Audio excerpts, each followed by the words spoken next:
नमस्कार दोस्तों, स्वागत है आपका हमारे YouTube चैनल में। आज की इस वीडियो में हम माघ मास की कथा अध्याय 26वां का पाठ करेंगे। तो आइए पाठ शुरू करते हैं। पथिक कहने लगा कि हे प्रेत, तुमने सारस के वचन किस प्रकार और क्या सुने थे, सो कृपा करके कहिए। प्रेत कहने लगा कि इस वन में कुरा नाम की नदी पर्वत से निकलती है। मैं घूमता घूमता उसी नदी के किनारे पहुंचा और थकावट दूर करने के लिए वहां पर ठहर गया। उसी समय लाल मुख और तीखे दांतों वाला एक बड़ा बंदर वृक्ष से उतरकर जल्दी से वहां पर आया जहां एक सारस सोया हुआ था। उस चंचल बंदर ने कई एक पक्षियों को देखकर उस सोए हुए सारस को दृढ़ता से पैरों से पकड़ लिया और तो सब पक्षी उड़कर वहां से चले गए, परंतु सारसी भयभीत होकर विलाप करती हुई वहीं पर रुक गई। नींद के दूर होने पर तथा भय से नेत्र खोलकर सारस ने बंदर को देखा और मधुर वाणी से कहने लगा, हे बंदर, तुम बिना अपराध मुझको क्यों दुख देते हो? इस संसार में राजा भी केवल अपराधियों को ही दंड देता है। तुम्हारे जैसे श्रेष्ठ प्राणी किसी को पीड़ा नहीं देते। हम हिंसक और दूसरों के कर्मों को नहीं देखते। जल की काई खाने वाले, आकाश में उड़ने वाले, वन में रहने वाले, अपनी स्त्री से प्रेम करने वाले, दूसरों की स्त्री को त्यागने वाले, दूसरों की बुराई से दूर रहने वाले, चोरी न करने वाले, बुरों की संगति से वर्जित, किसी को कष्ट न देने वाले हैं। सो इस प्रकार मुझ निरपराधी को हे बंदर छोड़ दो। मैं तुम्हारे पहले जन्म के वृतांत जानता हूँ। यह वचन सुनकर वह बंदर उसको छोड़कर दूर बैठ गया और कहने लगा कि तुम मेरे पूर्व जन्म के वृतांत को कैसे जानते हो?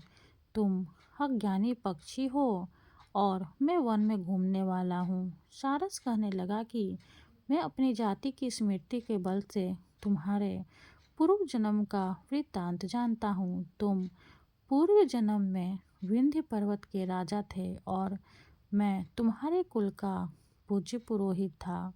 तुम राजा होकर अपनी प्रजा को पीड़ा दिया करते थे। विवेकहीन, तुमने बहुत सा धन इकट्ठा किया। सो वानर, प्रजा की पीड़न रूपी अग्नि की ज्वाला से तुम पहले ही तप चुके हो। पहले तुम कुंभी पाक नरक में गिराए गए। तुम्हारे शरीर को नरक में 3000 वर्ष बीत गए। फिर नरक से निकलकर बचे हुए पापों के कारण इस बंदर की योनि में आए और मुझको मारना चाहते हो। पूर्व जन्म में तुमने ब्राह्मण के बाग से लूटकर बलपूर्वक फल खाए थे। उसका यह भयंकर फल हुआ कि तुम वानर और वनवासी हुए।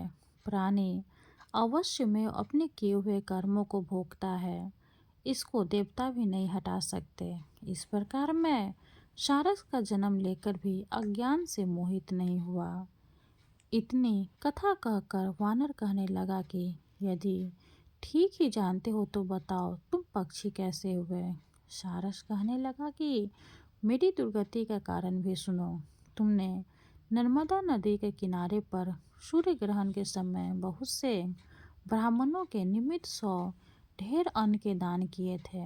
मैंने पुरोहिताइन के मत से थोड़ा सा ब्राह्मणों को दिया और बाकी सब मैं आप भर ले गया।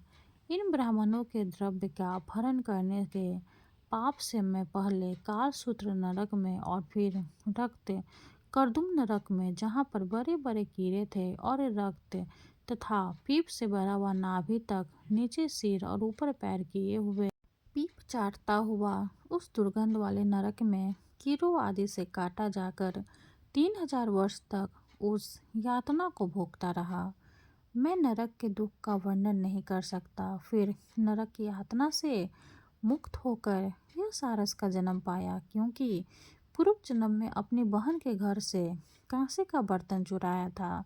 इसको मैंने एक जुआरी को दिया। इसी से मैं सारस योनि में आया। यह मेरी स्त्री पिछले जन्म में ब्राह्मणी थी। इसने भी कांसे की चोरी की थी। इसी से यह मेरी स्त्री और सारसी हुई। यह सब मैंने तुमको कर्म फल कहा। अब भविष्य की बात सुनो। अब मैं तुम और यह मेरी स्त्री भी हंस होंगे और कामरूप देश में सुख के निवास करेंगे। फिर इसके पश्चात गौर योनि में और फिर जाकर दुर्भ मनुष्य योनि को प्राप्त होंगे। इसमें मनुष्य पाप और पुण्य दोनों ही कर सकता है।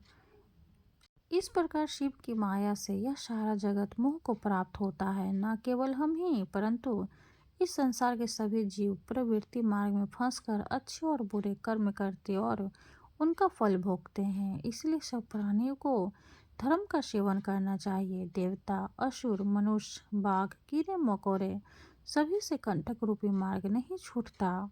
केवल वेदांत जानने वाले योगी ही इस मार्ग से बच सकते हैं। इसी कारण बड़े बड़े महात्मा भी कर्म फल को टाल नहीं सकते। उपाय से तथा बुद्धि से कोई भी इसको नहीं बदल सकता। तुम पहले राजा थे, फिर नरक में गए, अब बंदर की योनि में वन में फिरते हो और फिर भी ऐसा ही जन्म पाओगे। ऐसा विचार कर आनंद पूर्वक और धैर्य रखकर विचरते हुए काल की प्रतीक्षा करो। तब वानर ने कहा कि पहले जन्म में मैं तुम्हारी पूजा करता था, अब तुम मुझको प्रणाम करते हो। तुम जाति के स्मरण से मेरे पूर्व जन्म के वृत्तांत को जानते हो। आनंद पूर्वक रहो, तुम्हारा कल्याण हो। तुम्हारे वचनों को सुनकर मैं मोहरहित होकर वन में विचरूंगा। प्रेत कहने लगा कि हे पथिक, मैंने नदी के तट पर बंदर और सारस का यह संवाद सुना, तब मुझको बोध हुआ और मोह तथा शोक का नाश हुआ। 26वां अध्याय समाप्त हुआ। हरे कृष्णा। अब हम श्री हरि की आरती करेंगे।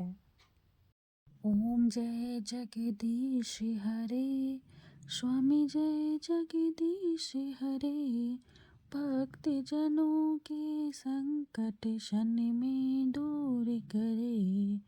ओम जय जगदीश हरे, जो ध्यावे फल पावे, दुख बिन से मन का।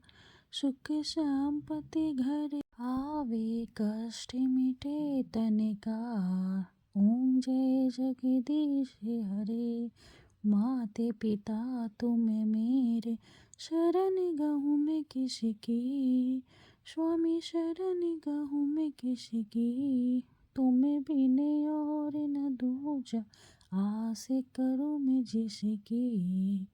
ओम जय जगदीश हरे, तुम पूर्ण परमात्मा, तुम अंतर्यामी। पारे ब्रह्म परमेश्वर, तुम सबके स्वामी। ओम जय जगदीश हरे, तुम करुणा के सागर, तुम पालन करता। मैं मूर्ख खल कामी, कृपा करो भरता। ओम जय जगदीश हरे, तुम हो एक अगोचर, सबके प्राणपति। स्वामी सबके प्राणपति, किसी विधि मिलूं दया में, किसी विधि मिलूं दया में, तुमको मैं कुमति। ओम जय जगदीश हरे, दिन बंधु दुख हरता, तुम ठाकुर मेरे। स्वामी तुम ठाकुर मेरे, अपने हाथ उठाओ, अपने हाथ उठाओ, द्वार पर आ तेरे। ओम जय जगदीश हरे, विषय विकार मिटाओ, पाप हरो देवा। स्वामी पाप हरो देवा, श्रद्धा भक्ति बढ़ाओ, संतन की सेवा। ओम जय जगदीश हरे, श्री जगदीश जी की आरती जो कोई नर गावे। स्वामी जो कोई नर गावे, कहत शिवानंद स्वामी, भजत शिवानंद स्वामी, सुख संपत्ति पावे। ओम जय जगदीश हरे, ओम जय जगदीश हरे। विष्णु भगवान की जय हो। वीडियो अगर अच्छी लगे तो लाइक कर दे, चैनल को सब्सक्राइब कर दे। धन्यवाद।